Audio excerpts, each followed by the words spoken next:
Assalamualaikum warahmatullahi wabarakatuh. Halo teman-teman, di video kali ini coba kita bahas antisipasi bila bursa buka besok ya teman-teman ya. Jadi kalau kita lihat banyak berita yang negatif ya, yang membuat sentimen bursa saham merah ya, hampir semua merah, termasuk di Amerika juga merah teman-teman ya. Jadi kalau Amerika aja udah merah, ya bursa Asia siap-siap, kemudian terutama Indonesia ya. Kalau Indonesia karena ada libur terlalu panjang ya. Libur panjang jadi belum merasakan merah ya. Ya, kita berharap ya sebenarnya kalau sebagai seorang investor saham terutama retail itu pengennya saham itu hijau teman-teman ya. Tapi apa daya kalau misalnya bursa saham merah ya kita harus punya strategi atau antisipasi ya. Tapi paling tidak kalau teman-teman pegang saham-saham yang fundamental bagus ya, seperti Big Bang, kemudian saham-saham komoditas yang dividennya cukup besar, itu teman-teman tetap tenang ya. Walaupun mungkin tahun ini minus ya, portofolionya minus, tetapi kalau misalnya kita hold jangka panjang ya, misalnya 3 tahun, 4 tahun, atau 5 tahun, nanti portofolio itu sebenarnya sudah bisa hijau teman-teman. Apalagi kalau saat harga sahamnya turun kita ambil lagi ya jumlah lotnya di bawah. Nah ini ada berita ini bursa saham hancur-hancuran gara-gara Trump, Taiwan batasi short selling. Nah ini pemerintahan yang bagus itu seperti ini teman-teman ya. Responnya tuh cepat, akurat gitu ya. Jadi nggak berbelit-belit, nggak kebanyakan apa ya pencitraan gitu ya.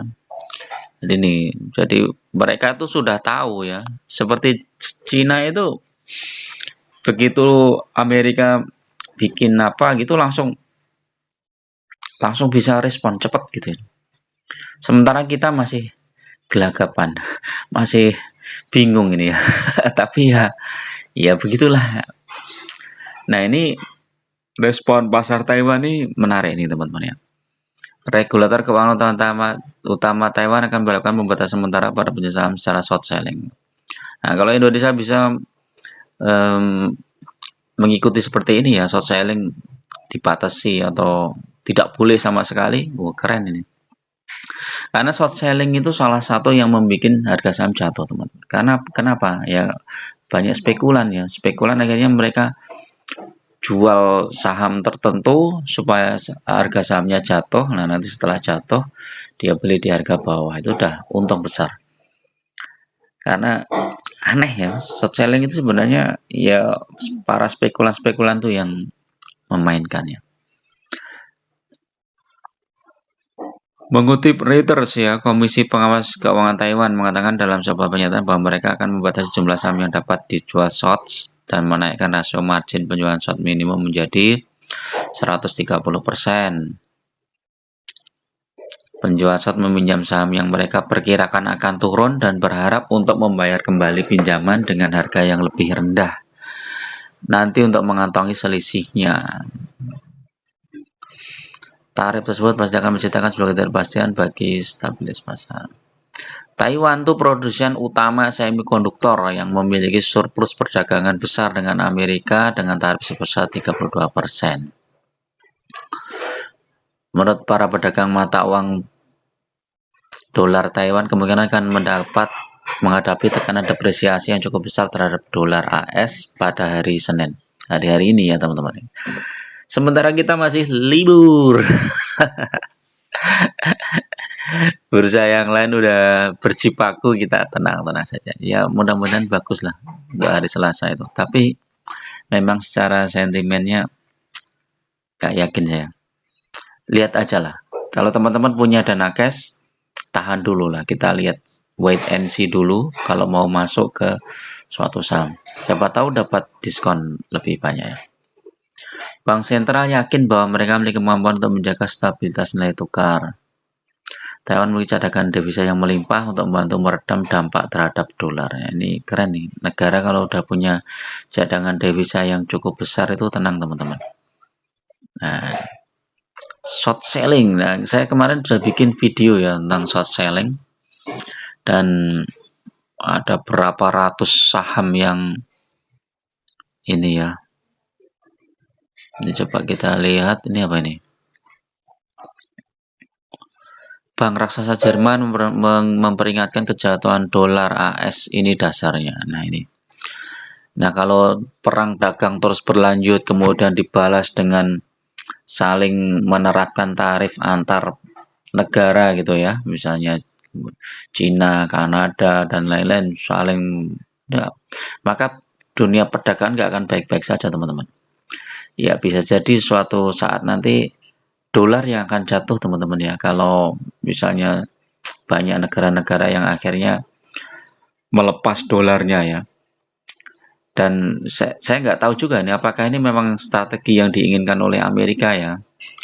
Jadi saya melihat ada beberapa ini juga ya, agenda tersembunyi dari perang dagang ini. Jangan-jangan Amerika tuh menyiapkan perang beneran gitu kan ya. Nah ini yang kita khawatirkan teman-teman. Ya mudah-mudahan enggak lah ya.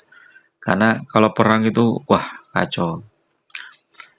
Pada pekan ini dolar AS telah turun tajam ya teman-teman, melemah lebih dari 1,5% terhadap euro dan yen. Ini ya keren nih ya euro dan yen ini ya.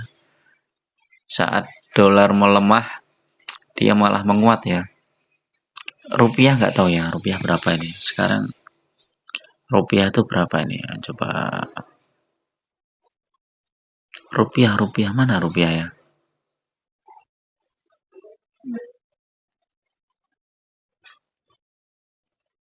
Ini harga batu bara, wah anjlok lagi ya.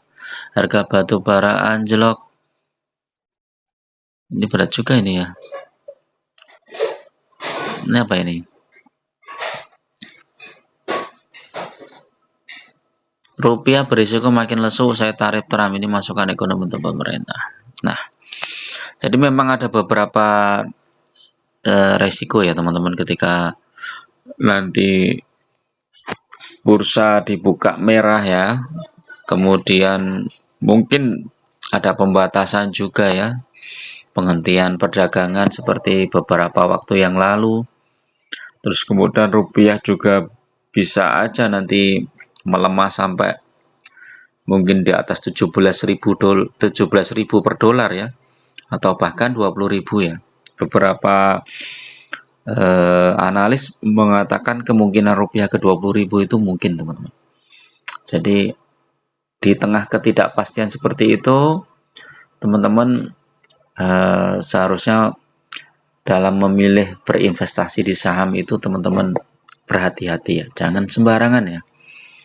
Paling tidak saham-saham yang fundamental bagus itu akan membuat tenang ya.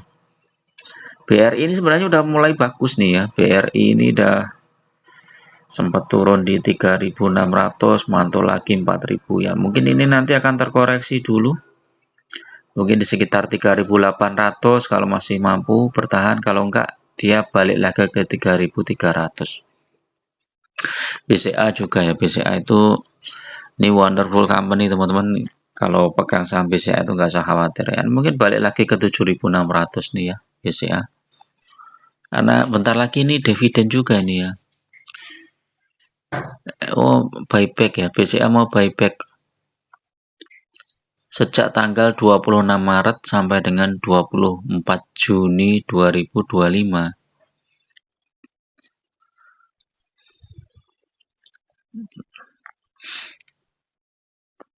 Coba kita cek dividennya itu kapan nih ya.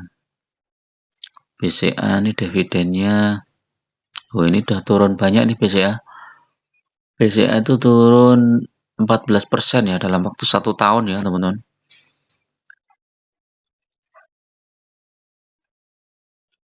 Dividennya 3%, tanggal pembayaran terakhir dalam 4 hari. Berarti 4 hari lagi ini cair teman-teman dividennya. Jadi yang sudah hold saham BCA sampai tanggal 21 Maret kemarin ya, ini udah siap-siap dapat dividen 11 April ya, 11 April nanti dapat dividen. Ya, kemungkinan koreksi lah ya. Koreksi nanti sampai 11 April baru naik.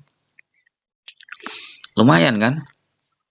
Ini yang dapat dividen bisa beli lagi sahamnya di harga bawah. BRI ini kapan nih BRI? Imbal hasilnya 8% BRI ya, karena harganya memang terkoreksi cukup dalam nih BRI. Pembayaran udah ya, udah selesai nih 15 Januari. Oh, yang Maret belum ya. BRI ini kok belum ada ini ya, harusnya udah ada loh nih. Pembayaran dividen BRI ini kapan nih?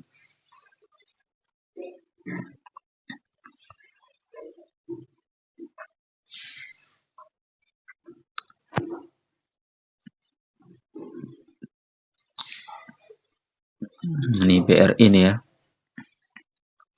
BRI akan membagikan dividen kepada pemegang sahamnya sebesar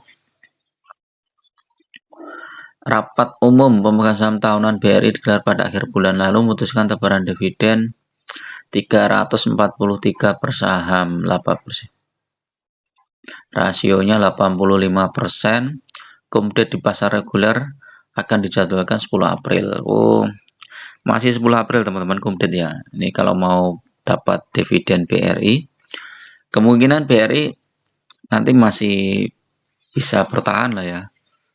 Nggak sampai parah ya kalau turun. Kalau toh turun ya. Pembayaran dividen 23 April. 10 April ya BRI. Jadi kalau teman-teman pegang saham-saham yang seperti ini ya, BCA, BRI itu nggak usah galau ya. Apalagi kalau portofolionya udah minus banyak gitu ya, nggak usah cut loss teman-teman, biarin aja. Nanti teman-teman tinggal average down aja di harga bawah ya. Kan lumayan dividennya hampir 8% ya. Oke ya, itu dulu teman-teman untuk review saham pagi ini. Mudah-mudahan bermanfaat. Tetap gunakan data dan fakta dalam berinvestasi. Jangan terjebak di saham-saham gorengan ya. Terima kasih bagi teman-teman yang mau gabung di grup ya. Silahkan klik gabung. Biayanya murah aja untuk traktir kopi. Teman-teman nanti bisa request saham, bisa juga bedah portofolio. Terima kasih. Assalamualaikum warahmatullahi wabarakatuh.